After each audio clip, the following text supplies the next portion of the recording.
വിവാഹ ജീവിതത്തിലേക്ക് കടക്കുന്നത് അത് എൻഡ് വരെ വളരെ ഹാപ്പി ആയിട്ട് പോകണം എന്നുള്ളൊരു ഇൻറ്റൻഷനിലാണ്. പക്ഷെ സംഭവം അതെവിടെയോ വെച്ചിട്ട് തകർന്നു പോകുന്നതുകൊണ്ടും അവർക്ക് ഡിവോഴ്സ് എന്ന് പറയുന്ന ഒരു ഓപ്ഷൻ എടുക്കേണ്ടി വരാറുണ്ട്. പക്ഷേ ആക്ച്വലി എന്താണ് ഡിവോഴ്സ്?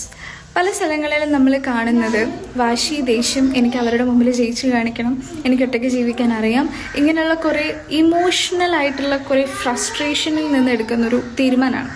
പക്ഷെ ആക്ച്വലി ഡിവോഴ്സ് എന്ന് പറയുന്നത് രണ്ട് വ്യക്തികൾക്ക് ഒരു രീതിയിലും മുന്നോട്ട് പോകാൻ പറ്റാത്തൊരു സിറ്റുവേഷൻ.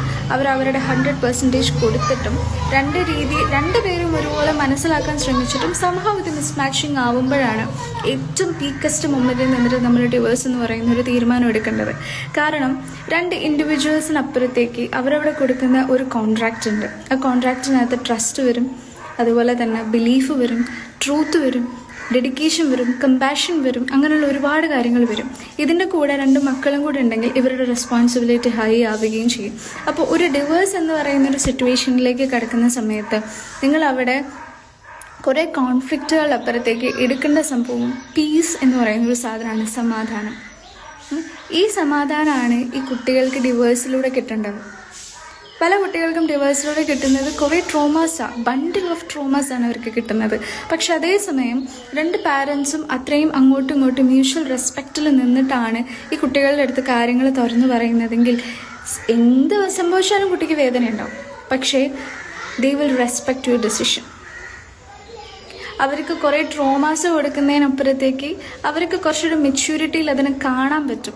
അവർ ഒരു പ്രായം കഴിഞ്ഞ് വലുതായി കഴിയുന്ന സമയത്ത് അവർക്ക് പറയാം, ഞാൻ കുറേ ട്രോമാസ് എക്സ്പീരിയൻസ് ചെയ്യുന്നതിനപ്പുറത്തേക്ക് എൻ്റെ പാരൻസ് രണ്ടുപേരും എനിക്ക് കാണിക്കേണ്ട റെസ്പോൺസിബിലിറ്റി കാണിച്ചിട്ടുണ്ട് എന്നുള്ളത് അവർക്ക് അത്രയും കോൺഫിഡൻഷ്യലി പറയാം, അത്രയും കോൺഫിഡൻസോടുകൂടെ തന്നെ പറയാൻ പറ്റും.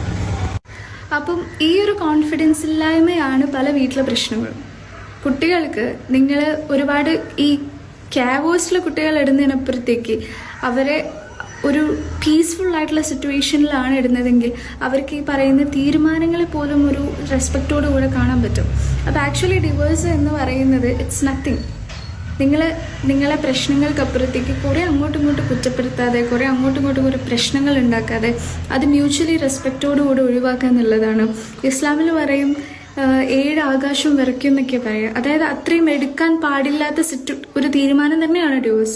പക്ഷെ സംഭവം ഇതല്ലാതെ നമുക്ക് പറ്റുന്നില്ല എന്നുള്ളൊരു സിറ്റുവേഷനിലേക്ക് വന്നു കഴിഞ്ഞാൽ അത് അങ്ങോട്ടും ഇങ്ങോട്ടും കുറേ കുറ്റപ്പെടുത്തുന്നതിനപ്പുറത്തേക്ക് ഇതിനൊരു ഇൻഡിവിജ്വൽ തീരുമാനമായി കാണുകയും അവർക്ക് എൻ്റെ കൂടെ അല്ലെങ്കിൽ ഞങ്ങൾക്ക് ഒന്നിച്ച് ജീവിക്കാൻ പറ്റുന്നില്ല, അവരവരുടേതായ രീതിയിൽ ജീവിക്കട്ടെ എന്ന് പീസ്ഫുള്ളി എടുക്കുന്ന തീരുമാനത്തിലാണ് ഡിവോഴ്സ് ആവുന്നത്.